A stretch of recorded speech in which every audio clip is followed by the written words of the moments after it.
దేవునికి స్తోత్రములు. హల్లెలూయా. రెండు చేతులెత్తి దేవాది దేవుని మహిమపరచుదాం. దేవుడు మనకి అవకాశం ఇచ్చినందుకు దేవునికి స్తుతులు కలుగుగాక. మరి నిన్నటి దినం వరకు శుక్రవారము శనివారము 3 దినాల ఎస్తేరు ఉపవాస ప్రార్థనలు సంఘములో గంభీరముగా జరిగి ఉన్నాయి. అయితే ఈరోజు ఒక తేడా కనపడుతుంది.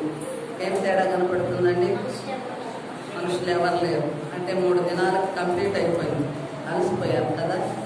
అలసిపోయి ఈ దినమున ఏమి వెళ్దాంలే, 3 దినాల ఉత్సాహం చాలు, మరల వచ్చే వారం వరకు అనుకున్నారు. మనుషులు ఎంత తేడా కనపడుతుందో మనం ఎరుగుతూ ఉన్నాం. కానీ పరిశుద్ధ దినం యొక్క ఆ యొక్క విలువ తెలుసుకున్న వారు ఈ దినాన్ని మిస్ చేసుకోవాలి. ఆమె 7 దినాలు నీ పనులు నువ్వు చేసుకో. అయితే ఆయనకు విశ్రాంతి దినముగా పరిశుద్ధ దినాన్ని ప్రభు కొరకు మనం ఆయన సన్నిధానంలో వచ్చి దినము ఎవరితో గడపాలా? దేవునితో గడపాలా. హల్లెలూయా. ఈ దినము ప్రభువు దినము. ఏ దినం అండి? ప్రభువు దినము. లోక రక్షకుడైన యేసయ్య దినము. దేవునికి మహిమ కలుగును. అయితే ఈ దినంలో ఒక ప్రత్యేకత ఉంది. ఈ దినంలో ఏంటండి? స్వాతంత్ర్య దినోత్సవం. దేవునికి స్తోత్రములు కలుగునుగాక. ఇందును బట్టి కూడా మనం 2 చేతులెత్తి దేవుని మహిమపరచాలి. దేశంలో మనము నెమ్మదిగా జీవిస్తున్నాము అనగా దీనికి మూలము అనేక మంది స్వాతంత్ర యోధుల ప్రాణాలు ఉన్నాయి. వారి యొక్క ప్రాణముల యొక్క అర్పణ ఉంది. ఆమె దేవునికి స్తోత్రాలు. దేశానికి దేవుడు స్వతంత్రం ఇచ్చాడు. పరాయి దేశంలో మనం దాసనంగా ఉండకుండగా, పరాయి జనం మధ్య మనం అణిగి ఉండకుండగా మనల్ని దేవుడు ఏం చేశాడండి? స్వతంత్రులుగా స్వేచ్ఛగా ఈ లోకమందు, ఈ దేశమందు, మన భారతదేశమందు మనం జీవించే కృప దేవుడు ఆనాడు అనేక మంది స్వాతంత్ర సమర యోధుల ద్వారా వారిలో వచ్చిన ఆత్మ ధైర్యం ద్వారా ఈనాడు మనకందరికీ శాంతి, సమాధానము, దేశానికి క్షేమము, భద్రత దేవుడు కల్పించాడు. వారికి కూడా మనం ఒక్కసారి కృతజ్ఞులమై ఉన్నాము. దేవునికి స్తుతులు కలుగునుగాక. అయితే నేడు మనము చదివిన మూల భాగము, వాక్య మూల భాగంలోనికి వెళ్ళినట్లయితే గలతీయులకు రాసిన పత్రిక 5వ అధ్యాయము 1వ వచనము చదువుతామండి. ఈ స్వాతంత్ర్యము అనుగ్రహించి క్రీస్తు మనలను స్వతంత్రులుగా చేసి ఉన్నాడు. కాబట్టి మీరు స్థిరముగా నిలిచి మరలా దాస్యమును కాడి క్రింద చిక్కుకొనకుడి. అంతేకాకుండా పై వచనాలు మనం గమనించినట్లయితే దాసిని 30వ వచనం, దాసిని దాని కుమారుని వెళ్ళగొట్టము. దాసి కుమారుడు స్వతంత్రురాలి కుమారుడితో పాటు వారసుడై ఉండడు. కాగా సహోదరులారా, మనము స్వతంత్రురాలి కుమారులమే కానీ దాసి కుమారులము కాదు. ఆమె దేవునికి మహిమ కలుగునుగాక. అబ్రహామునకు ఇస్సాకు వాగ్దాన పుత్రుడండి. ఆమె దేవుని ద్వారా వాగ్దానము చేయబడి ఇస్సాకును ఎవరు పొందుకున్నారు? శారమ్మ గారు పొందుకున్నారు. అంటే తన గర్భము ఫలించకమునకు శారమ్మ గారి ప్రమేయములోనే దాసి అయిన హాగరుకు ఒక కుమారుడు ఇష్మాయేలు జన్మించాడు. అయితే దాసి కుమారుణ్ణి వెలగొట్టారు. ఎవరున్నారు స్వతంత్రులుగా వారి ఇంటానగా? ఎవరండి? వాగ్దాన పుత్రుడైన ఇస్సాకు. అలాగే స్వతంత్రురాలైన, అంటే తన మొదటి భార్య అయిన శారమ్మ గారు ఉన్నారు. కాబట్టి ఈనాడు అబ్రహాము ఎవరండి? విశ్వాసులకు తండ్రి. ఇస్సాకు ఎవరండి? వాగ్దాన పుత్రుడు.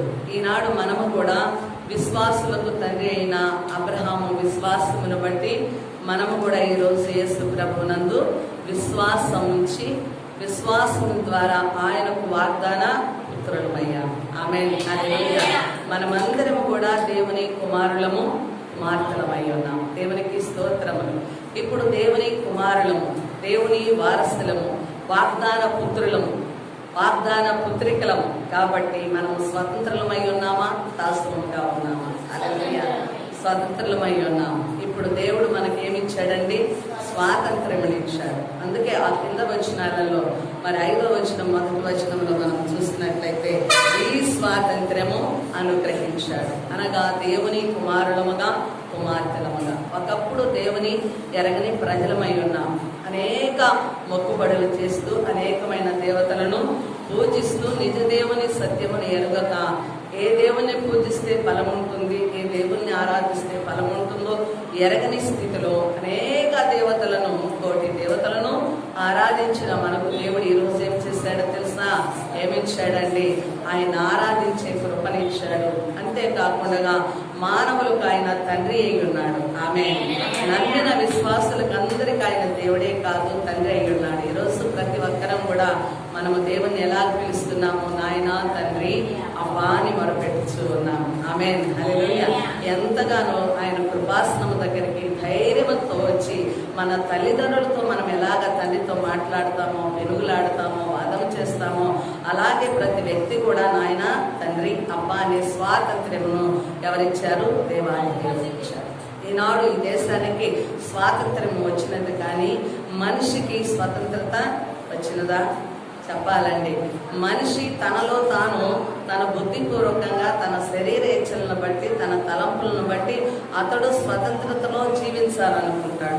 అయితే నిజమైన స్వాతంత్ర్యము, స్వతంత్రత వ్యక్తిగతంగా మనిషిలో స్వతంత్రత అన్న పదానికి అర్థం ఏమిటంటే, మనకు మామూలుగా అనుకునే స్థితిలో మనం ఏమనుకుంటాము? ఒకవేళ తల్లిదండ్రులు ఒక మంచి కట్టడ, ఒక క్రమము, ఒక నియమంలో పెట్టినప్పుడు మనం ఏమంటామండి? మీరు మమ్మల్ని స్వతంత్రంగా జీవించలేదు, అన్నిటికీ కట్టుబాట్లు, అన్నిటికీ నియమాలు, నిబంధనలు, ఇలాగ మేము ఎప్పుడు స్వేచ్ఛగా జీవించేదనుకుంటాం. మన యొక్క మానవ రీతిగా గమనిస్తే స్వతంత్రతను బట్టి మనం ఏమనుకుంటామో తెలుసా? ఎలాగంటే స్వేచ్ఛగా జీవించడం అన్నది. అసలు స్వతంత్రతకు బుద్ధి అర్థం ఏమిటనగా మనం గమనిస్తే, నువ్వు చెయ్యాలన్నది, వింటున్నారా? మీరు చెయ్యాలన్నది చేయకుండా కంట్రోల్ చేసుకోవడమే స్వతంత్రత. ఆమేన్, హల్లెలూయా. దేవునికి మహిమ కలుగునుగా. అర్థమవుతుందా? మనం చెయ్యాలనుకున్నది అంటే ఈ మనుష్య రీతిగా ఎన్నో తలంపులు, చెడ్డ తలంపులు, చెడ్డ కోరికలు, శరీర స్వభావాలు, అనేక రకాలైనటువంటి పాపపు అలవాట్లు కావచ్చు. కానీ ఈ శరీరం అందు మేలు చేయాలనుకున్నా మేలు చేయలేకపోతున్నామని అపోస్తుడైన పౌలు గారు తన హృదయంలో ఎంతో బాధను అనుభవించాడు. అయితే మనిషిగా మనం ఎంతో కంట్రోల్లో ఉండాలనుకుంటాము, ఎంతగానో మంచిలో నడవాలనుకుంటాము, మరి అన్నిటినీ కంట్రోల్లో నడిచి స్వతంత్రంగా అవ్వాలనుకుంటాము. అంటే నీవు చేయాలనుకున్న దాన్ని చేయకుండా ఆపుకోవడమే నువ్వు స్వతంత్రానివి. ఆమేన్, హల్లెలూయా. అంటే చేయాలనుకున్న దాన్ని చేసేసి కంట్రోల్ లేనప్పుడు దేనికి దాసురాలు అవుతున్నావు? నిన్ను వేధించే ఆ సమస్యకు దాసురాలు అవుతున్నావు, నీలో పుట్టించే ఆ కోరికలకు దాసురాలు అవుతున్నాం. కాబట్టి ప్రాముఖ్యముగా మనలో కలిగే ఈ బుద్ధి ఏమిటంటే, నేను స్వేచ్ఛగా ఉండాలి, నేను స్వతంత్రంగా ఉండాలి. ఒక భర్త అలా కోరుకోవచ్చు, ఒక భార్య అలా కోరుకోవచ్చు, ఒక కుటుంబంలో పిల్లలు కూడా అలాంటి మనస్తత్వంలో ఉండవచ్చు. అయితే రీజన్ మనం గమనించినట్లయితే, ఏదైతే నిన్ను ప్రేరేపిస్తుందో, ఏదైతే నిన్ను లోపరుచుకోవాలనుకుంటుందో దాన్ని నువ్వు జయించడమే స్వతంత్రత. ఆమేన్, హల్లెలూయా. అప్పుడు నువ్వు స్వేచ్ఛగా ఉన్నట్లు, నువ్వు జయించిన వాడవైనట్లు. హల్లెలూయా.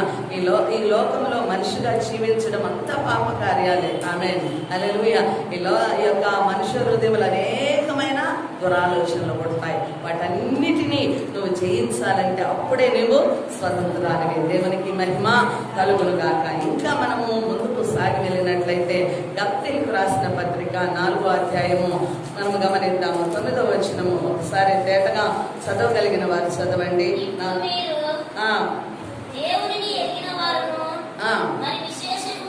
మరి విశేషముగా దేవుని చేత ఎరగబడిన వారమై ఉన్నారు కనుక బలహీనమైనవి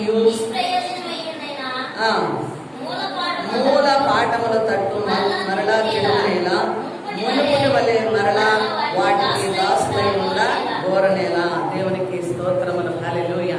మనము మూల పాఠములు అంటే నిష్ప్రయోజనమైనవి.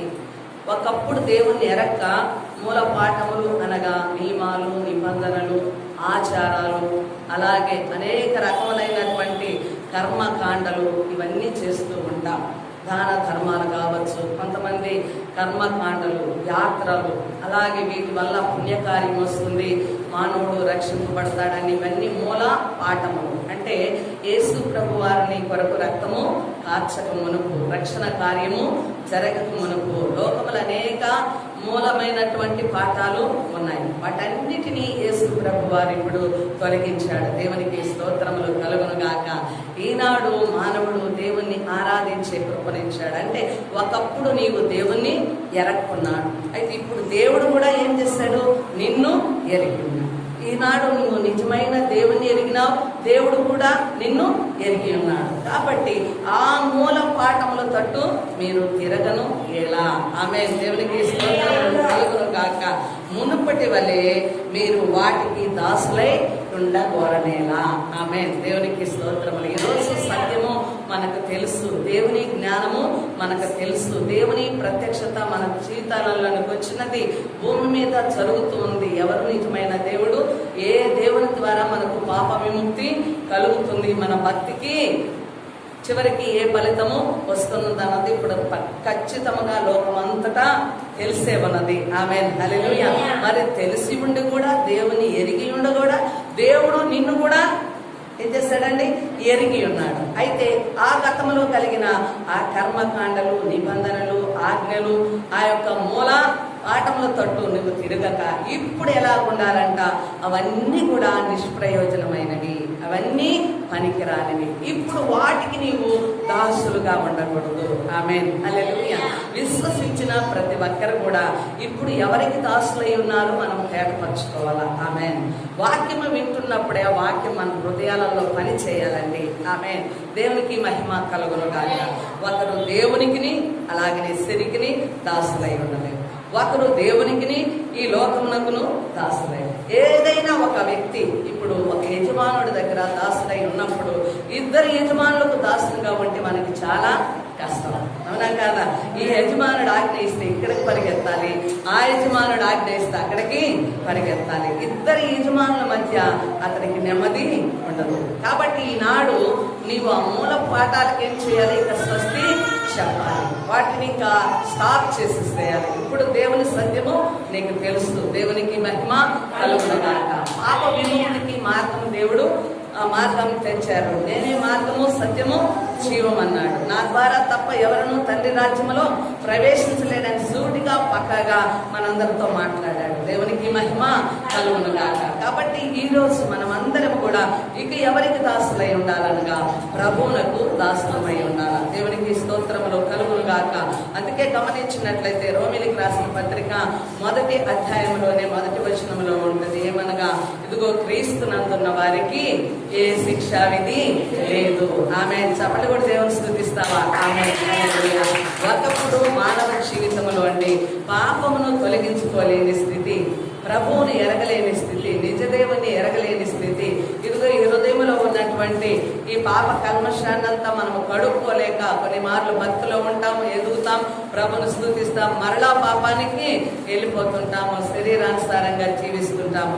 అయితే దేవుని యొక్క మహాకృప ఈనాడు యేసు ప్రభు వారు మన కొరకు ఏం చేశాడండి? మరణించాడు. ఆమేన్. హల్లెలూయా.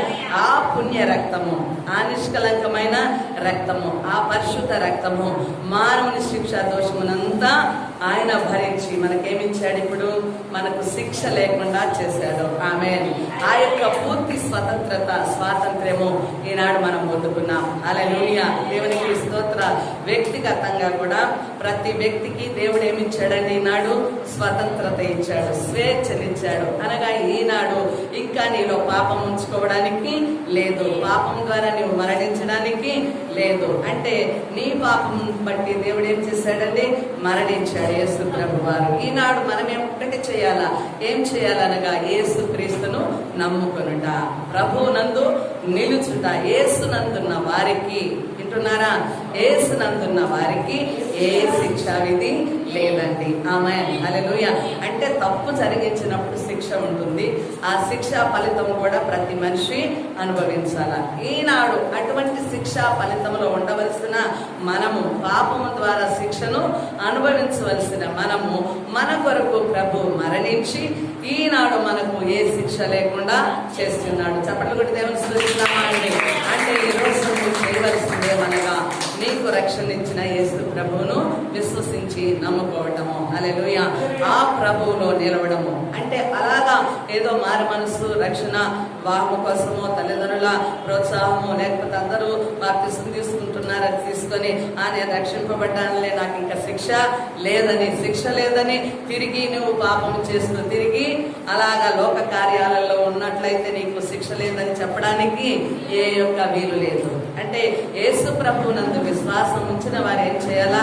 ఇక కదలక స్థిరమైన మనసుతో, మారు మనస్సు అనగానే పూర్వం ఉన్నటువంటి నీ స్వభావం అంతా మార్చబడి నవీన స్వభావము, దేవుని జ్ఞానము, దేవుని యొక్క ప్రేమ, దేవునిలో సిద్ధపాటు, దేవుని కొరకు జీవించడము.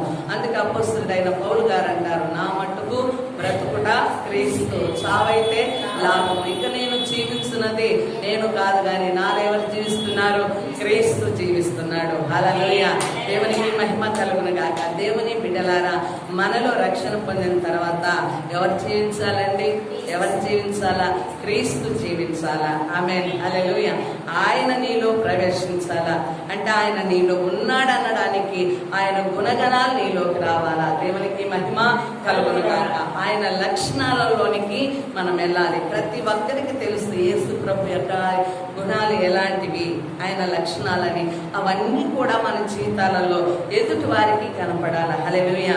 నీ జీవితంలో యేసు యొక్క మనస్తత్వంలోనికి రావాలా. ప్రేమ, సమాధానము, దీర్ఘశాంతము, క్షమాగుణము, ఇవన్నీ కూడా ప్రభు యొక్క లక్షణాలండి. వినయము, తగ్గింపు, హల్లెలూయా, ప్రభువునకు లోబడటము, దేవుని చిత్తము జరిగించడం, ఇవన్నీ మనకు తెలిసినవి. కాబట్టి శిక్ష లేకుండా ఇక శిక్ష నుంచి తప్పించబడడం అనగా క్రీస్తు ఎవరిలో జీవించాలండి?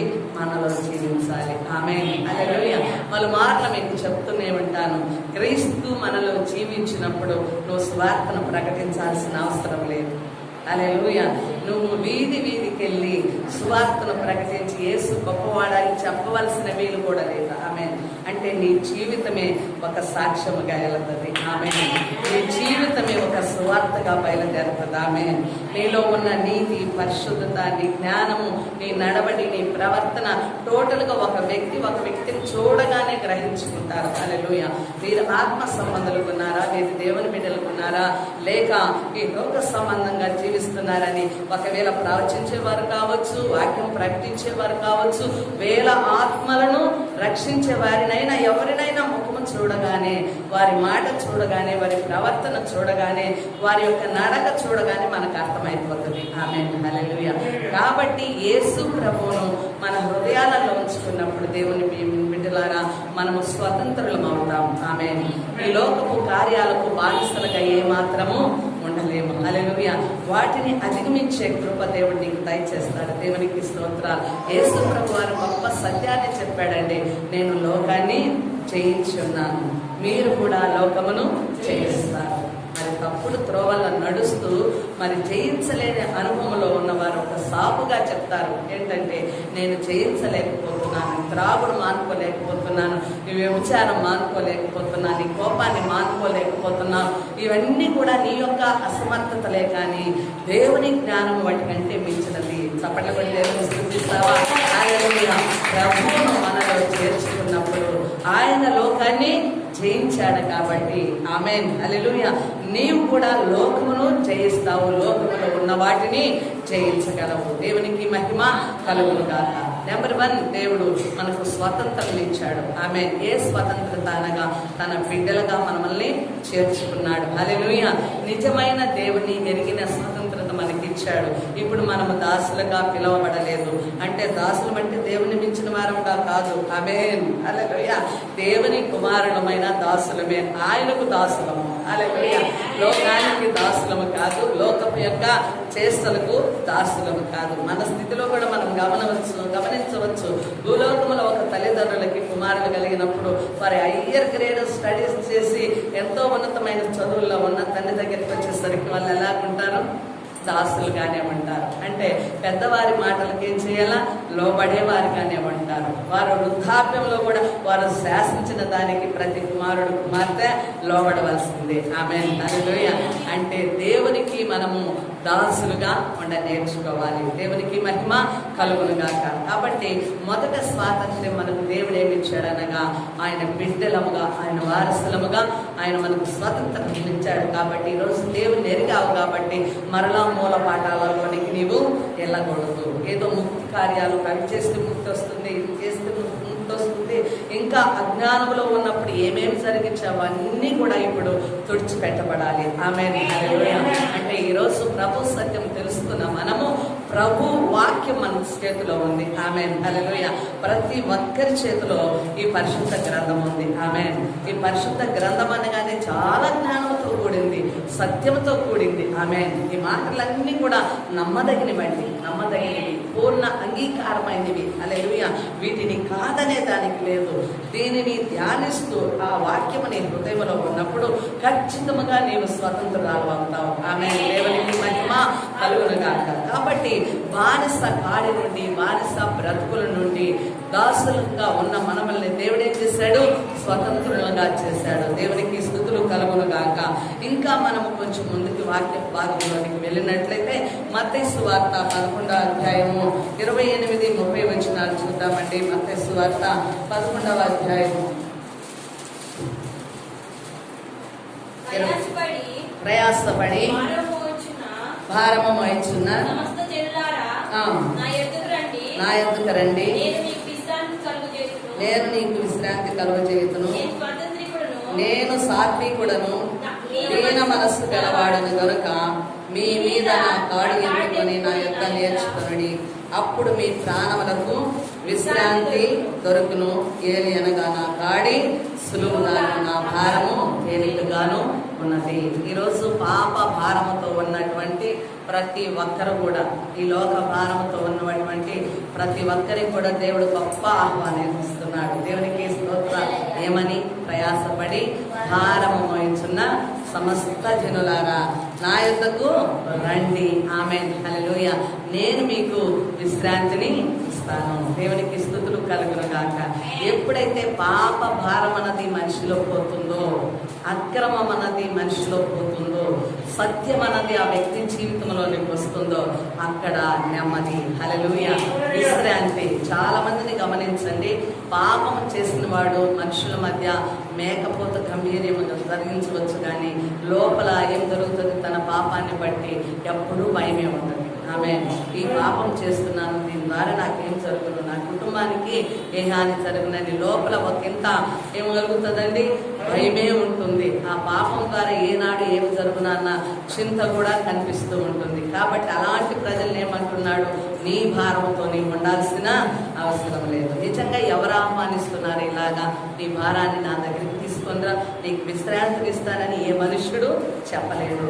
ఏ దేవుని దగ్గర కూడా ఈ పిలుపు లేదండి. అంటే నువ్వు నమ్మిన దేవుడు, బైబిల్ దేవుడు, ఈ సత్యమైన దేవుడు ఏమంటున్నాడు? లోకాన్ని అంతా ఆహ్వానిస్తున్నాడు. ఆమేన్. హల్లెలూయా. ఇది ఒక మతానికి కాదు, ఒక కులానికి కాదు, ఇది ఒక వర్గానికి కూడా సంబంధించినది కాదు. ప్రపంచము యావత్తుకు కూడా ఏమిస్తున్నాడు ఆయన? నా యొద్దకు రండి, నేను మీకు విశ్రాంతిని కలుగచేతును. దేవునికి మహిమ కలుగునుగా. ఏమంటున్నాడు?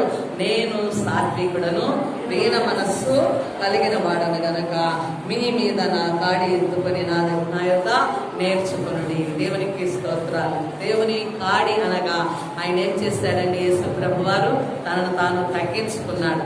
దేవుని స్వరూపము కలిగిన వాడే, దైవత్వము కలిగిన వాడే, శాసిస్తే సమస్తము జరిగించగలిగిన వాడే. అయినా ఈ లోకంలోనికి వచ్చినప్పుడు మనుష్య రీతిగా, హల్లెలూయా, మనుష్య శరీరమును ధరించాడు. కాబట్టి యేసు ప్రభు వారు ఏం చేశాడు? ఎంతో సాత్వికముతో, దీన మనసుతో సిలువ కార్యము జరిగించాడు. ఆమేన్. ఎందుచేతనగా నీలో ఉన్న భారాన్ని, నాలో ఉన్న భారాన్ని తొలగించడానికి. కాబట్టి ప్రతి వ్యక్తి కూడా యేసు ప్రభు దగ్గరికి రావడమే కాదు, వచ్చిన తదుపరి ఆయన కాడి ఎత్తుకోవడం అంటే ఆయన లక్షణాలు మనము నేర్చుకోవాలి. సాత్వికము రావాలి, దీన మనస్సు రావాలండి. దేవునికి స్తోత్రాలు. కాబట్టి అప్పుడు మీ ప్రాణములకు ఏం జరుగుతుందంట? విశ్రాంతి కలుగును. కేవలము యేసయ్య మందిరంలోనికి వస్తే స్వస్థతలు బాగవటము, లేకపోతే నీ కుటుంబం అభివృద్ధి చెందుతుందో అనుకోవడము, అది చాలా తప్పండి. ప్రభు దగ్గరికి వచ్చినప్పుడు ప్రభు దగ్గర మనం నేర్చుకోవాలి. స్టూడెంట్స్గా ఉన్నవారము మన కాలేజీలలో కానీ, చిన్నపిల్లలముగా మనము స్టడీస్లో కానీ ఏం నేర్చుకోవడానికి వెళ్తున్నాము? అక్కడ జ్ఞానం నేర్చుకుంటున్నాము, విద్యాభ్యాసము అంటే క్రమము, మనిషి ఒక వ్యక్తి ఎలాగా ఎదగాలనో, తోటి వారితో ఎలాగ జీవించాలని పరిస్థితి అంతా కూడా ఎక్కడ నేర్పిస్తుందండి? ఎక్కడ? మన యొక్క స్టడీస్ పరంగా స్కూళ్ళల్లో, కాలేజీలలో నేర్పించబడుతుంది. దేవునికి స్తోత్ర. దేవుని మందిరంలోనికి వచ్చినప్పుడు దేవుని యొక్క స్వభావం ఏమిటో నువ్వు అర్థం చేసుకోవాలి. ఆయన కాడి నువ్వు ఎత్తుకోవాలి. అప్పుడు దేవుడు ఏం చేస్తాడో తెలుసా? చాలా సులువు జరిగిస్తాడు. ఆమె చాలా మంది జీవితాలలో ఏమంటారు, అబ్బా విశ్వాసం అంటే చాలా కష్టంతో కూడిందండి, పవిత్రత అంటే చాలా కష్టంతో కూడిందండి, ఆ క్రైస్తవంలోనికి వెళ్ళినట్లయితే చాలా భక్తి చేయాలా, చాలా నిష్ట చేయాలా, చెడమాటలు మాట్లాడకూడదు, ఏమీ చూడకూడదు, ఏమీ వినకూడదు, అబ్బో ఇంకా ఆయన నమ్ముకున్నామంటే ఇంకా ఆ వాక్యము, ఆ ధ్యానము, ఆ పవిత్రతలోనే ఉండాలి. ఇది చాలా కష్టం, ఇది చాలా కష్టము, చాలా కష్టం అనుకోనే, శ్రమలు వస్తాయి అనుకునే చాలా మంది అనుకుమలుతూ ఉన్నారు. నిజ దేవుని ఎరగలేని స్థితిలో ఉన్నారు. అయితే దేవుడు ఏమంటున్నాడు? నా యొద్దకు వచ్చి నా వద్ద మీరు నేర్చుకుంటే నా కాడి ఏమవుతుందంట? చెప్పాలి, నోరు తెరవాలి. ఆమెన్. సులువు అవుతుంది. ఆమెన్. హల్లెలూయా. నిజముగా మనిషి చాలా వ్యసనాలతో ఉంటాడు. ఒక్క దినము పవిత్రంగా గడపాలన్నా యుద్ధమే. ఒక్క దినము విశ్వాస జీవితంలో పవిత్రంగా ఉండాలంటే చాలా పోరాటం అండి. అలాంటిది మన జీవితకాలము పవిత్రతతో ఉండి ఒక మంచి సాక్ష్యం తెచ్చుకోవాలంటే ఎంత కష్టంతో కూడిందో. ఆమె ఒకవేళ మిరపకాయల కోతకు ఏదన్నా కలుపుకోకపోతే వచ్చి రాగా యాక్షన్ చేసి పక్కవారి సహాయం తీసుకొని ఒక 300 కూలీ తీసుకోవచ్చు. కానీ ఒక్క దినము ఛాలెంజ్గా పవిత్రతతో విశ్వాసాన్ని కాపాడుకోవడము చాలా కష్టం. అయితే అలాంటి మానవ జీవితమైన మన జీవితము యేసయ్య చేతిలోనికి వెళ్ళాలి. యేసు ప్రభువులోనికి వెళ్ళాలి. అమ్మా, నా ఎంతగా నేను ఏది చేయించలేను, నేను అజ్ఞానురాలని, నీ యొక్క స్వాధీనంలో నన్ను ఉంచుకో, నీవు నడిపించు, నా చేయి పట్టు, నీ వలే నన్ను జీవింపు చేయి, నీ లక్షణాలు నాలోనికి పంపు, గొప్ప విశ్వాసాలుగా నన్ను దీవించని ప్రతి దినము దేవుని సన్నిధానంలో మనం లోబడితే ఖచ్చితంగా నీ యేసయ్య నీ చేయి విడవడు. ఆమేన్. హల్లెలూయా. దేవునికి స్తోత్రాలు. చాలా మంది భక్తి పరులు మనం చూస్తున్నాం. గతంలో కాలం చేసిన వారు సాధు సుందర్ సింగ్ కానీ, అలాగే ఇంకా ఎవరెవరండి, భక్త సింగ్ అయ్య గారు కానీ, చాలా మంది ప్రవక్తలు ఎంతగానో వారు భూమి మీద వర్తిల్లి ఒక మంచి సాక్ష్యం కలిగి ఎన్నో వేల సంఘాలను కట్టి వేల ఆత్మలను రక్షించారు. ఆమేన్. అంటే వారు వారి స్వాధీనంలో ఉంటే పని చేయగలరా? చేయలేదు. వారి యొక్క జీవితాలను సంపూర్ణముగా ఎవరి కొరకు ప్రతిష్ఠించుకున్నారండి?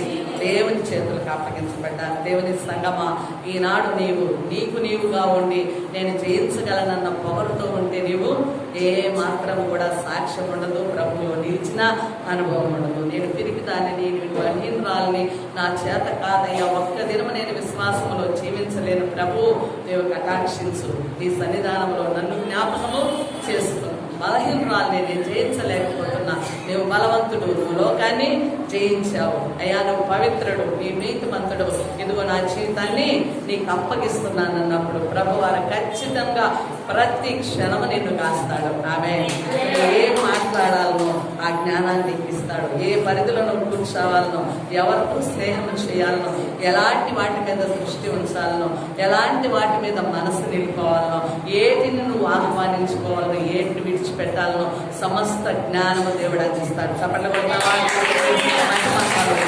మన దేవునికి మహిమ కలుగును గాక. కాబట్టి ప్రభువులో ఉన్న మనము ఆయన యొక్క కాడిని ఎత్తుకొని ఆయన దగ్గర మనము విద్యను నేర్చుకోవాలి. ఆయన బోధ మనము నేర్చుకున్నప్పుడు నిజముగా మన భక్తి జీవితము, మన పవిత్ర జీవితము, మన విశ్వాస జీవితము హల్లెలూయా చాలా సులువు అవుతుందని దేవుని వాక్యము సెలవిస్తుంది. దేవునికి మహిమ కలుగును గాక.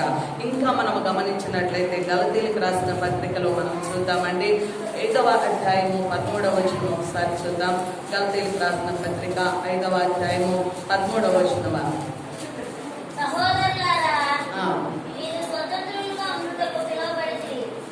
అయితే ఒక మాట, ఆ స్వతంత్రమును శరీర క్రియలకు హేతు చేసుకొనగా ప్రేమ కలిగిన వారే ఒకరినొకడు దాసులై ఉండుడి. దేవునికి స్తోత్రములు. హల్లెలూయా. ఈ మాట వింటున్నారా? వినాలి, శ్రద్ధ పెట్టాలి, వాక్యాన్ని నిర్లక్ష్యం చేయకూడదు. దేవుని ఉపదేశం వస్తుందనగా మన జీవితాలను దేవుడు కట్టుతున్నాడు. ఆమేన్. హల్లెలూయా. చూడండి సహోదరులారా, మరొకసారి చదువు. మీరు మీరు స్వతంత్రులుగా ఉండుటకు పిలువబడితిరి. అయితే ఒక మాట, ఈ స్వాతంత్రమును శరీర క్రియలకు హేతువు చేసుకున్నాక. ఆమె వాక్యం ఎప్పుడు కూడా ఎలా ఉంటుందంటే రెండంచుల పదును కలిగిన ఖడ్గము వంటిది. ఒక అవివేక్ అన్నాడంట, దావీదు పాపం చేస్తే పశ్చాత్తాపడితే కనికరించలేదా? దావీదుకు సింహాసనం ఇచ్చి దావీదు కుమారుడుగా యేసు ప్రభువు రాలేదా? అంటే పాపము దావీదు చేశాడు కాబట్టి నేను కూడా చేసినా ఏమవుతుందిలే అనుకోవడం కాదు. దేవునికి స్తోత్ర. దేవుడు మనల్ని ఎందుకు పిలుచుకున్నాడు, ఈ స్థలంలోనికి ఎందుకు ఏర్పరచుకున్నాడు అనగా మనల్ని స్వతంత్రులుగా చేయడానికి పిలుచుకున్నాడు. కాబట్టి ఈ స్వాతంత్ర్యము మనల్ని గమనించినట్లయితే శరీర క్రియలకు హేతువు చేసుకొనక.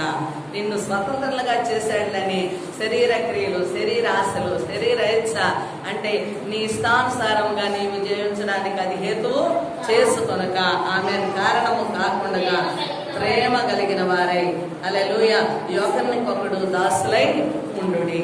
ఆమె దేవునికి స్తోత్రములు కలుగును గాక. అంటే మనకు దేవుడు స్వతంత్రం ఇచ్చాడని మన ఇష్టానుసారంగా మనం జీవించడము కాదు. అయితే అందులోనే మనం ఏం చేయాలంటే ప్రేమ కలిగిన వారై ఒకరికొకరము దాసులై ఉండాలి. దేవునికి స్తోత్రాలు. నేను సంఘానికి ఒక రీతిని నేర్పిస్తూ ఉంటాను. ఏం చెప్పుకుంటానండి? భిన్నత్వములో ఏకత్వం. ఇక్కడికి వచ్చిన వారు ఏ కులమైనా కావచ్చు, ఎంత అధికారంలో ఉన్నవారు కావచ్చు, ఎంత గొప్ప స్థాయిలో ఉన్నా మన సంఘానికి నేను నేర్పించే జ్ఞానం ఏమిటనగా భిన్నత్వంలో ఏకత్వం. అందరిలో ప్రేమ ఉండాలి. హల్లెలూయా. గొప్పవాడు, తక్కువవాడు, దీనుడు, దరిద్రుడు, వీరైతే గొప్పకున్నారు, వీరిని ఒక స్టేటస్ లో చూడటము, దీనుల్ని తృణీకరించడం, ఇలాగా మన యొక్క స్నేహంలో కావచ్చు, సేవకుల స్నేహంలో కావచ్చు, సంఘ పరిధిలో ఇలాగా ఉండకూడదు. మనల్ని స్వతంత్రంగా చేసినప్పుడు మనము కఠిన హృదయాలతో ఉండకూడదు. ఒకరినొకరము గాయపరుచుకునే వారం ఉండకూడదు. అసూయతో కయ్యను హేబేలు లాగా హేబేలును చంపిన స్వభావము ఉండకూడదు. ఒకరి మీద ఒకరు పత్తనము చేయడము, దాడి చేయడము, ఇంకొకరిని మనము అణుచుకోవడము, వాని పైన మనం స్వతంత్రత కలిగి వాన్ని అణిచివేయడము, వాని మీద అధికారము చెలాయించడము కాదు. ఆమేన్. హల్లెలూయా. అంటే మనం మన స్వతంత్రులుగా చేశాడు కానీ అయితే మనం ప్రేమకు దాసులము కావాలి. హల్లెలూయా. ఎవరికెవరము ఒకరికొకరు ప్రేమ కలిగిన వారమై హల్లెలూయా దేవునికి స్తోత్రములు కలుగును గాక. ఒకరికొకడు దాసులై ఉండుడి. దేవునికి స్తోత్రాలు. సంఘము అనగానే ఒకరికొకరు ఎలా ఉండాలండి? ప్రేమ కలిగి ఉండాలా, దాసులై ఉండాలి. దేవునికి స్తుతి కలుగును గాక. అంటే ఆమె చెప్పిన మాటకు ఈమె లోబడాలి, ఈమె చెప్పిన మాటకి ఆమె లోబడాలి. పెద్దవారు చెప్పిన మాటకు పిల్లల మాటలకి కొన్నిమార్లు పెద్దవారు. నాకు ఒక స్వభావం ఉంది, కొన్నిసార్లు చిన్న పిల్లల ద్వారా కూడా మనకు చాలా జ్ఞానాన్ని నేర్చుకుంటాం. చిన్న పిల్లలలో మనకు అవసరమైన కొన్ని మాటలు కూడా మన జీవితాలలోకి వస్తాయి. ఆమేన్. మనము సేవకులం కదా, మనకంతా తెలుసు కదా, నేను పెద్దవాడిని కదా, వాడి మాట, ఆ చిన్నవాడి మాట, నేను ఒక్కొక్కసారి చిన్న పిల్లల నోట కూడా దేవుడు మనకు పలికిస్తాడు కొన్ని మాటల్ని. దేవునికి మహిమ కలుగును గాక. కాబట్టి దేవుని ప్రేమైన బిడ్డలారా, మనల్ని ప్రేమలో స్వతంత్రులుగా చేశాడు. ఒకరికొకరము మనము దాసులుగా ఉండాలి. హల్లెలూయా. ఈ లోకపు శరీర క్రియలకు దాసులముగా ఉండకూడదు. స్వతంత్రులుగా చేశాడని వాటిని హేతువు చేసుకొని శరీర క్రియలకు లోబడిన వారముగా ఉండకూడదు. ఆమేన్. హల్లెలూయా. అయితే దేనిలో స్వతంత్రులం కావాలా? పవిత్రులముగా మారాలి, ప్రేమ కలిగిన వారముగా ఉండాలి, ఒకరికొకరము దాసులై ఉండాలి. అందుకే దేవుడు మనల్ని ఏం చేశాడంటే స్వతంత్రులుగా ఉండడానికి ఆయన మనల్ని పిలుచుకున్నాడు. దేవునికి మహిమ కలుగును గాక. కాబట్టి మనం గమనించినట్లయితే నిజమైన స్వతంత్రత మనం గమనించినట్లయితే నిజమైన స్వతంత్రత అనేది ఎక్కడ మనం చూడగలమంటే గమనించినట్లయితే తప్పిపోయిన కుమారుడు మనకు కథ అందరికీ తెలిసే. ఆమె ఎందుకు తప్పిపోయాడు ఆ కుమారుడు? తండ్రి దగ్గర నుంచి ఎందుకు వెళ్ళాడండి? ఎందుకు వెళ్ళాడు? స్వతంత్రంగా బ్రతకడం కోసం. అంటే తండ్రి ఇంట్లో ఎలా ఉంది? ఇబ్బందిగా ఉంది. తండ్రి చెప్పిన మాట ప్రకారము నడవాలి, తండ్రి ఇచ్చిన డబ్బుతోనే తాను ఏమైనా అనుభవించాలి, తండ్రి స్వాధీనంలో ఉండాలి, తండ్రి ఇష్ట ప్రకారముగా జీవించాలి. అందుకే ఏం చేశాడు? నా ఆస్తిని నాకు ఇవ్వమన్నాడు. నా ఆస్తి నాకు లోకస్వార్త 15 అధ్యాయంలో ఉంటుంది. నా ఆస్తి నాకు ఇవ్వమని ఎందుకని వెళ్ళాడండి? స్వతంత్రంగా జీవించడానికి, స్వేచ్ఛ జీవితము అనుభవించడానికి వెళ్ళాడు. వెళ్ళిన వాడు ఏం చేశాడండి? స్వేచ్ఛలోనే ఏం చేశాడు? అన్ని జరిగించాడు, అన్ని పోగొట్టుకున్నాడు. డబ్బు పోయింది, స్నేహము పోయింది, మనుషుల ఆదరణ పోయింది. చివరికి ఏం చేశాడండి? ఏం చేశాడు? పందుల మధ్య పంది కొట్టు తింటూ ఉన్నాడు. అప్పుడేమొచ్చిందంటే ఆయనకి బుద్ధి వచ్చింది. బుద్ధి వచ్చినప్పుడు ఏం చేశాడు? తిరిగి తండ్రి యొద్దకు వచ్చాడు. ఆమేన్, హల్లెలూయా. స్వతంత్రత ఎక్కడుందనుకున్నాడు? తండ్రి దగ్గర ఉందనుకున్నాడు. హల్లెలూయా. స్వేచ్ఛ నా తండ్రి ఇంటిలో ఉంది. ఆమేన్. నా తండ్రి దగ్గర ఎంతో నాకు నెమ్మది ఉంది. హల్లెలూయా.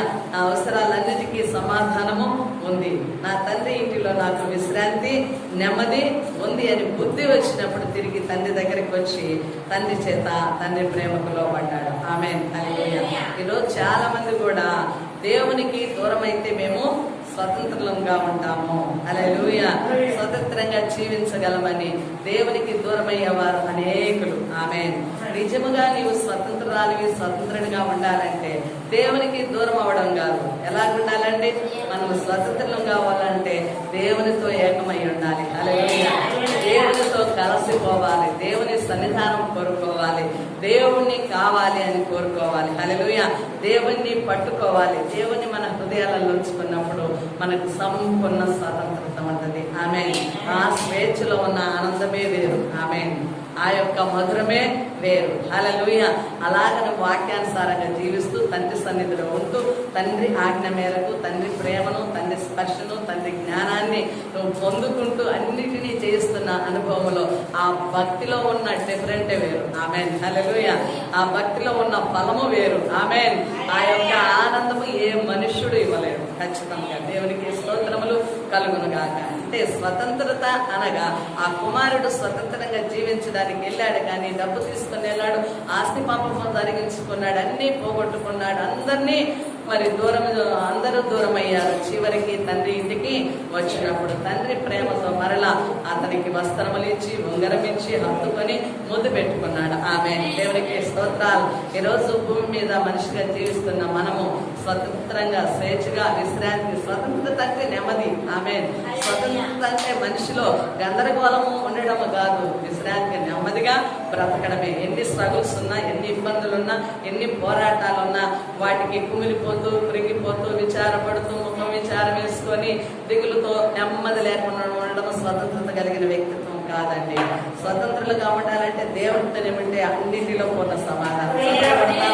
అన్నింటిలో నీకు నెమ్మది, దేవునికి మహిమ కలుగుతుంది. కాబట్టి ఈ రోజు నీకు స్వతంత్రత ఎక్కడుందనగా దేవునిలోనే ఉంది. హల్లెలూయా.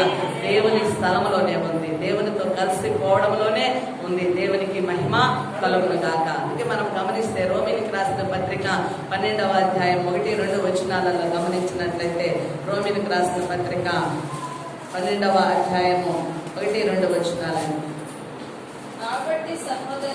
కాబట్టి సహోదరులారా, పరిశుద్ధమును దేవునికి అనుకూలమైన సజీవ యాగముగా మీ శరీరములను ఆయనకు సమర్పించుకునడని దేవుని వాత్సల్యమును బట్టి మిమ్మలను బతిమాలు కొనుచున్నాను. ఎట్టి సేవ మీకు యుక్తమైనది. దేవునికి స్తోత్రాలు. కాబట్టి ఈరోజు మనం ఏం చేయాలండి? దేవుడు మనల్ని స్వతంత్రులుగా చేశాడు, పాప విముక్తి కలిగించాడు. కాబట్టి భూమి మీద ఉన్నప్పుడే మనం ఏం చేయాలమ్మా? మన శరీరములను ఎవరి కొరకు ప్రతిష్ఠించుకోవాలా? దేవునికి ప్రతిష్ఠించుకోవాలా. మన ప్రాణాత్మ శరీరము ఎవరి వశములో ఉండాలా? దేవునికి అప్పగించుకోవాలా. ఈ దేహము దేవుని ఆలయం. నీవు విలువ పెట్టి మనబడి ఉన్నావు. దేవునికి స్తోత్రాలు.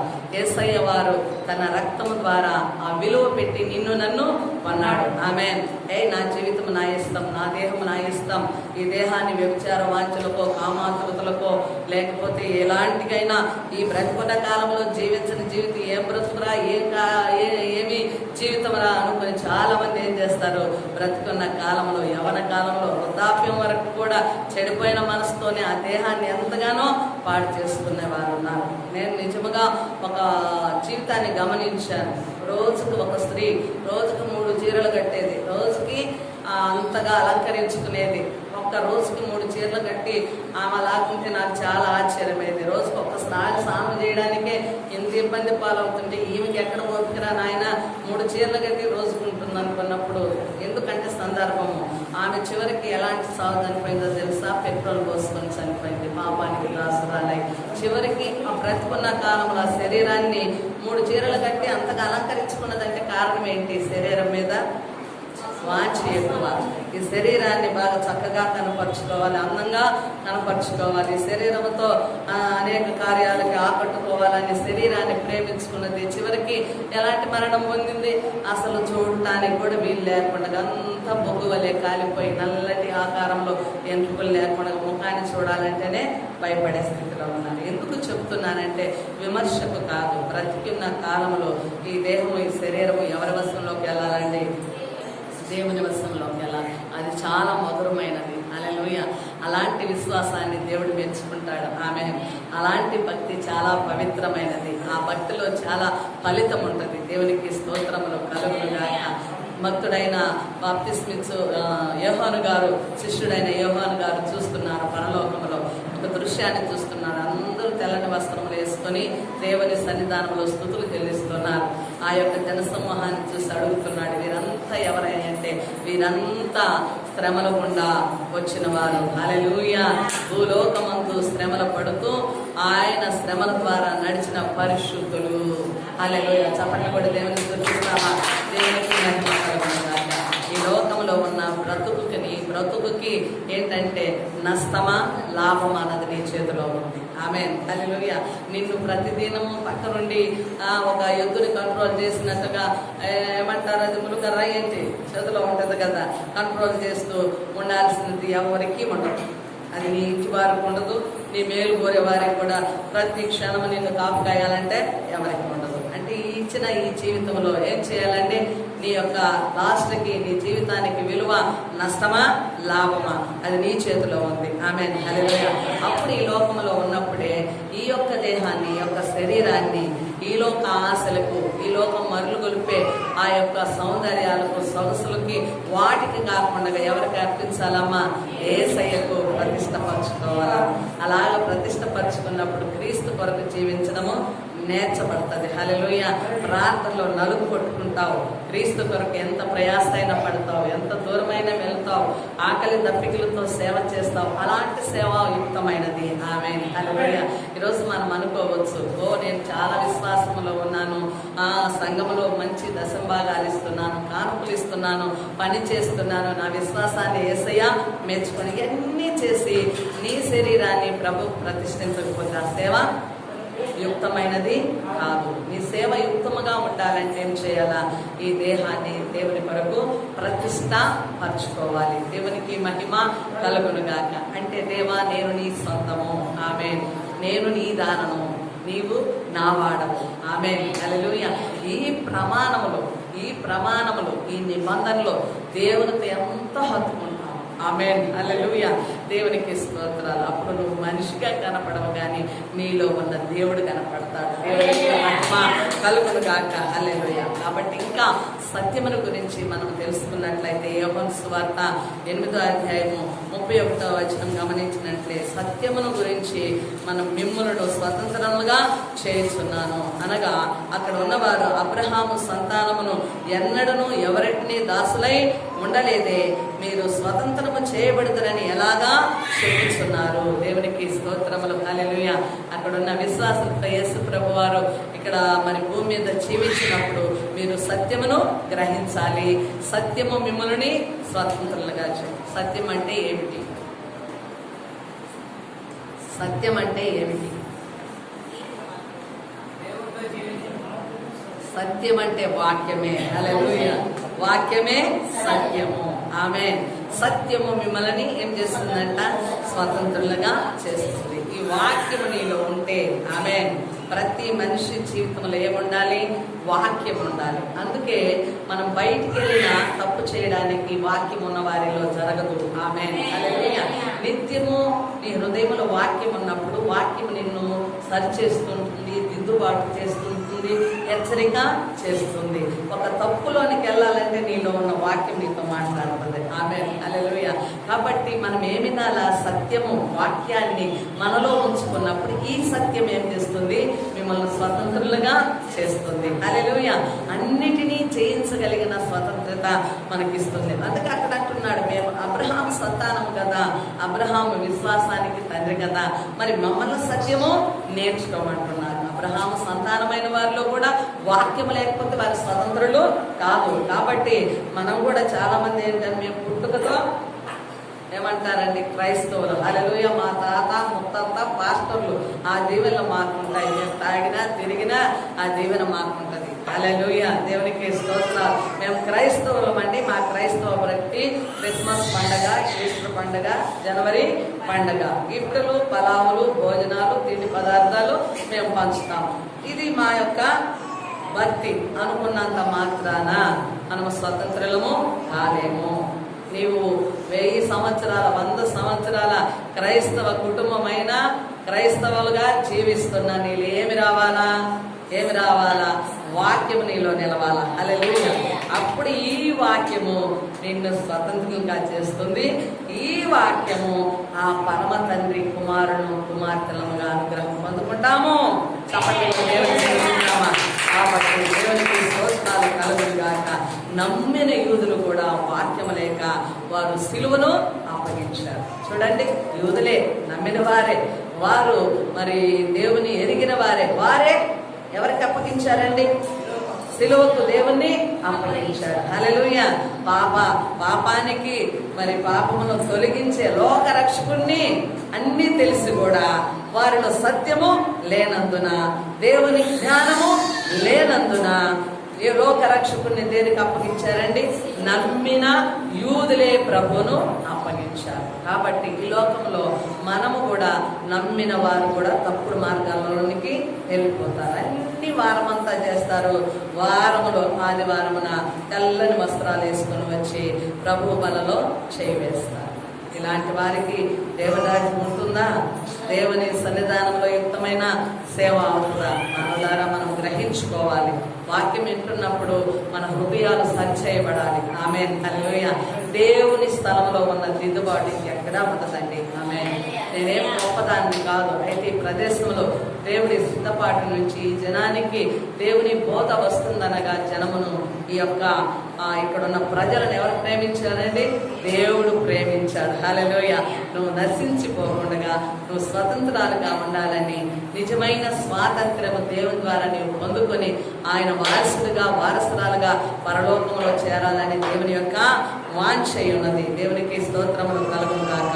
ఇంకా మనం రోమిలికి రాసిన పత్రిక 6వ అధ్యాయము 16వ వచనంలో మనం గమనించినట్లయితే, మరి చావు నిమిత్తము పాపమునక లేక దేవుని నీతి నిమిత్తము దేవునిక. ఆమేన్, హల్లెలూయా.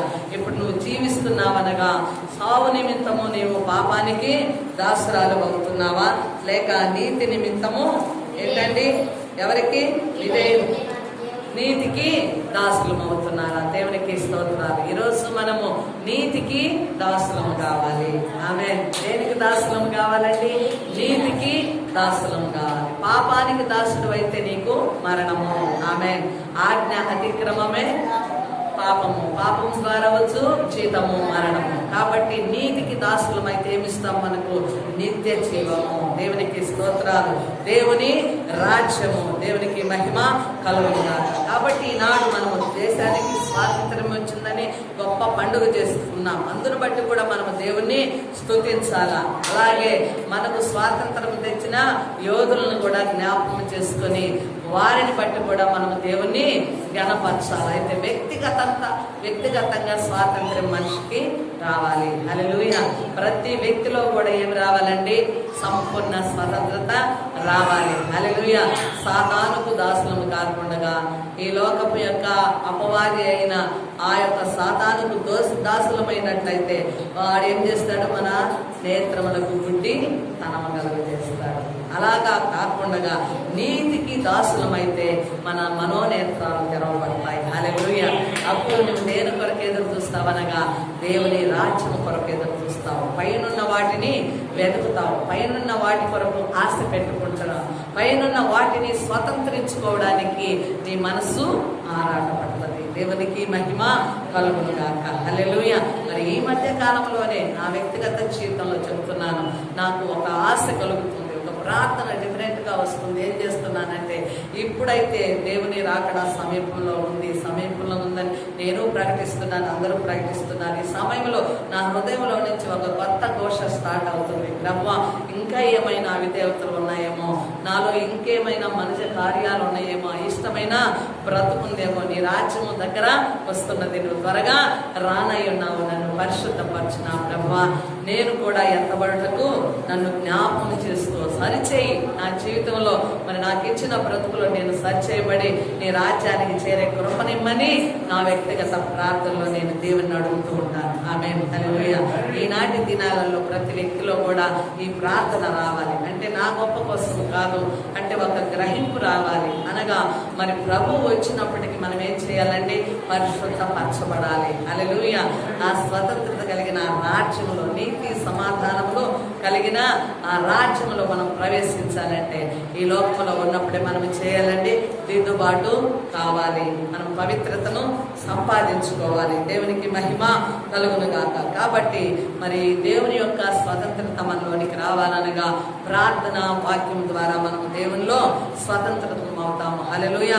బానిసత్వము నుండి విడుదల మనకు వస్తుంది. మనము దేవుని నామములో మనము స్వతంత్రముగా జీవిస్తాము. హల్లెలూయా. ప్రభు వారి పిలుపు ఈనాడు మనకందరికీ కలిగింది, సార్వత్రిక సంఘాలన్నిటికీ కలిగిందనగా ప్రతి విశ్వాసిని కూడా దేవుడు ఏం చేయాలనుకుంటున్నాడండి? స్వతంత్రులుగా చేయాలనుకుంటున్నాడు. దేవునికి మహిమ కలుగును గాక. అటువంటి పూర్తి స్వాతంత్ర్యం మన జీవితాలలో రావాలని దేవుని వాక్యం సెలవిస్తుంది. ఇంకా మనము గమనిస్తే రోమిలికి రాసిన పత్రిక 8వ అధ్యాయము 14వ వచనం చివరగా మనం ధ్యానం చేద్దామండి. దేవుని కుమారుడుగా దాస్యపు ఆత్మను కాక దత్తపుత్రాత్మను మనము పొంది ఉన్నాము. దేవునికి మహిమ కలుగును గాక. ఇప్పుడు మొదట మనం ఏం చేసాము? దాసి కుమారుడు ఎవరండి? ఇష్మాయేలు దాసి బయటకు ఎల్లగొట్టబడ్డారు. వాగ్దాన పుత్రుడు స్వతంత్రాలు ఎవరండి? శారమ్మ. దేవుని ఏర్పాటు ద్వారా భార్య అయినటువంటి శారమ్మ స్వతంత్రాలనగా సంఘము. ఆమేన్. హల్లెలూయా. ఈనాడు సంఘానికి దేవుడు ఏమిచ్చాడండి? స్వతంత్రం ఇచ్చాడు. ఏ స్వతంత్రత? క్రీస్తునకు బిడలము, వారసులము, దేవుని ద్వారా ఏర్పరచబడిన వారము, పరిశుద్ధులము, రాజులైన యాజక సమూహము, దేవుని కుమారులము. ఆమేన్. హల్లెలూయా. కాబట్టి ఈ స్వాతంత్రం మనకు ఇచ్చాడు. కాబట్టి దత్తపుత్రాత్మను మనకు దేవుడు అనుగ్రహించాడు, కానీ దాస్యపు ఆత్మను ఇవ్వలేదు. ఆమేన్. హల్లెలూయా. ఆయన పుత్రులముగా ఆయన యొక్క ఆత్మ పొందుకున్నాం. కాబట్టి ఈరోజు మనం ఎలాగ జీవించాలా? ఆత్మానుసారణముగా జీవించాలా. దేవుని ఆత్మ చేత నడిపించబడే వారంగా ఉండాలి. శరీరానుసారముగా కాకుండా. ఈ శరీరం అనేక రకాలుగా ప్రేరేపిస్తుంది. ఈ శరీరంకి అనేక కోరికలు ఉంటాయి. ఈ శరీరం నుండి అనేకమైనటువంటి పాప స్వభావాలు వస్తాయి. అయితే వాటిని బట్టి మనం ఆత్మ నడిపించబడకుండా దేవుని ఆత్మ ద్వారా మనము నడిపించబడాలి. దేవుని ఆత్మ ద్వారా మనము నడిపించబడినప్పుడు ఆత్మ ఫలములతో మనము నింపబడతాము. హల్లెలూయా. శరీర కార్యాలను దేవుడు తెలియజేశాడు. ఏది కూడా మనిషికి మరుగులో ఉంచలేదండి. ఆమేన్. హల్లెలూయా. మరుగులో ఉంచకుండా మహాటంగా ఒక మనిషి ఎలాంటి ఉన్నాడు, మనిషి జీవితం ఏంటి, మనిషి తత్వం ఏంటి, మనిషి బ్రతుకేంటి, మనిషి లక్షణాలు ఏంటి, ఇవన్నీ పరిశుద్ధ గ్రంథంలో తెలియజేశాడంటే ఏంటి అర్థం ఏంటండి? నిన్ను ఆయన బాగు చేయడానికి. ఆమేన్. ఎప్పుడైతే శరీరానుసారంగా నువ్వు జీవించగా ఆత్మ చేత, ఆత్మలో ముద్రింపబడి దైవ ఆత్మ శక్తితో నడిపించబడినట్లయితే మనం ఏంటండి? ఏం కలిగి ఉంటామనగా ఆత్మ ఫలాలతో నింపబడతాము. హల్లెలూయా.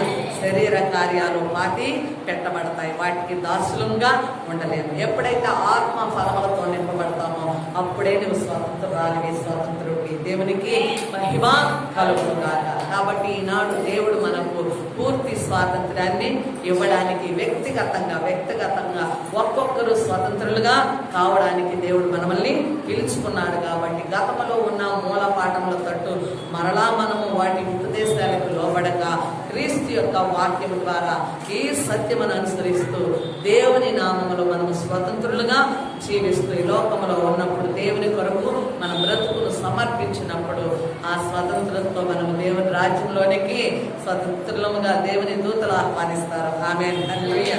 మనం భూమి మీద ఉన్నప్పుడు ఎంతగానో ప్రభుని వేడుకున్నాం.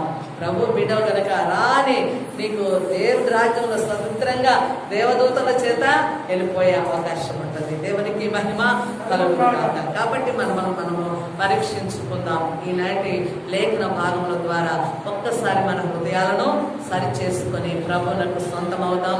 దేవునికి మహిమ కలుగును గాక. కాబట్టి ఈ వాక్యం మన వినికిడిలో దీవించబడును గాక. తలలు వచ్చినట్లయితే ప్రార్థన చేసుకుందాం. మహిమ కలిగిన తండ్రి స్తోత్రములు, కృప కలిగిన దేవా స్తోత్రములు నాయన. అయోగ్యులమైన మమ్మల్ని నాయన, అపాత్రులమైన మమ్మల్ని తండ్రి, ఏమాత్రమో పనికిరాని మమ్మలను బ్రహ్మ నీ ప్రేమ చేత మీరు పిలుచుకున్నారయ్యా. అయా నీ శక్తితో నిలిపారు తండ్రి. ఈ స్థలంలో నిలవడానికి అర్హులము కాదు నాయన. ఈ మాట నా నోట నుండి రావడానికి కూడా ఏ మాత్రము అర్హత లేదు ప్రభు, యోగ్యత లేదు నాయన. అయ్యా మీరు నిలిచారు, మీరు మాట్లాడారు. శక్తి నీది, సామర్థ్యం నీది, పిలుపు నీది నాయన. కలిగిన ప్రతి యోగ్యత కూడా నీదయ్యున్నది దేవా స్తోత్రాలు. ఈ దీనురాలికి అనుగ్రహం మీరు ఇచ్చినందుకు స్తోత్రాలు. ఈనాటి వాక్యం ద్వారా ప్రతి హృదయంతో మీరు మాట్లాడినారని విశ్వసిస్తున్నాం దేవా స్తోత్రాలు. ఈ మాటలు నాయన, ఈ యొక్క వాక్యం ప్రతి ఒక్కరిలో ఫలింప చేయమని ప్రార్థిస్తున్నాను తండ్రి నాయన. ఈ పరిచర్య ద్వారా ఎందరైతే వాక్యం వింటున్నారో వారిలో నీ దీవెన కుమ్మరించబడును గాక, నీ ఆశీర్వాదం కుమ్మరించబడును గాక, నీలో స్వతంత్రులు అవుదురు గాక. దేవానికి స్తోత్రాలు తండ్రి. మేమున్న దేశంకు నాయన స్వాతంత్ర్యం కలుగు చేసినందుకై స్తోత్రాలు. ఆ యొక్క యోధులను బట్టి కూడా జ్ఞాపకం చేసుకుంటున్నాం తండ్రి. నీకు స్తోత్రాలు. వారిలో ఇచ్చిన రోషము నాయన ప్రభువా, ఆ త్యాగము దేవా మీరు దయచేసినదని నమ్మి స్తుతిస్తున్నాం. ఈనాడు ప్రభా మా భారతదేశాన్ని స్వతంత్రంగా జీవించగలిగిన కృప మీరు ఇచ్చినందుకై స్తోత్రాలు నాయన. పాలకులను జ్ఞాపకం చేసుకుని నాయన, అధికారులకు మంచి మనసునివ్వండి. దేశాన్ని సరిగా పాలించగలిగిన కృపను దయచేయమని ప్రార్థిస్తున్నాను. భారతదేశపు సరిహద్దుల్లో ఉన్న సైనికుల కొరకు ప్రార్థన చేస్తున్నాం నాయన. వారి యొక్క నాయన తండ్రి ప్రేమ కూడా ఈ దేశానికి భద్రత ప్రభు. వారిని కూడా మీరు నియమించున్నారు తండ్రి. నీకు స్తోత్రాలు. సైనికుల కుటుంబాల కొరకు, సైనికుల కొరకు నాయన చేతులెత్తి ప్రార్థిస్తున్నాను. దేశానికి క్షేమమును దయచేయము నాయన. ఈ తెగులను నిర్మూలన చేయమని ప్రార్థిస్తున్నాను. భారతదేశాన్ని మీ సంరక్షణలో గడుపమని ప్రార్థిస్తున్నాను. ప్రపంచాన్ని ఏలుబడిలో ఉంచుకోనమని ప్రార్థిస్తున్నాను దేవా. నీ వచ్చు పర్యంతరం వరకు నాయన నీ కృపలో మమ్మల్ని అందరినీ నాయన ఆశీర్వాదకరంగా ఉంచుము నాయన. నువ్వు రానాయి ఉండగా ఇంకా భక్తి లేని వారికి భక్తి కలిగించుము నాయన. నిన్ను ఎరిగే జనముగా నాయన అయా ప్రభా నీ ప్రేమను స్వతంత్రించుకునే జనముగా మీరు మార్చమని ప్రార్థిస్తున్నాం. మార్గపురం పట్టణం కొరకు ప్రార్థిస్తున్నాం. విద్య, వైద్య నాయన ప్రభా, వ్యాపార, ఆత్మీయ స్థితిలో వృద్ధిపరచము నాయన. కల్వరి పిలుపు సంఘం కొరకు ప్రార్థన చేస్తున్నాం. ఇంకా విస్తరింపు చేయనాయన. ఇంకా అనేక ఆత్మలను అనుగ్రహించము తండ్రి. నన్ను అడుగుము, జనములు నీకు అప్పగించుదనని సెలవిచ్చావు దేవా. నీకు స్తోత్ర. నమ్మకమైన దాసులముగా తండ్రి నీ పని చేయట్లో నీ యొక్క పిలుపును బట్టి నీకు లోబడుతూ నీ శక్తి సామర్థ్యం ద్వారా భూమి మీద ఎన్ని ఆత్మలను మాకు అప్పగించున్నారో వారందరినీ రక్షించుటకు నాయన మాకు కావలసిన ఆరోగ్యమును, శక్తిని దయచేయమని ప్రార్థిస్తున్నాం. వచ్చిన ప్రతి బిడ్డను, వారి కుటుంబాలను దీవించండి తండ్రి. నీ అమూల్యమైన రక్తము ప్రతి ఒక్కరిని ఆయన పరిశుద్ధపరిచి బాగు చేసినందుకు తండ్రి నీకే మహిమ, నీకే స్తుతి, నీకే స్తోత్రములు చెల్లిస్తూ యేసయ్య పరిశుద్ధ నామములో ప్రార్థించి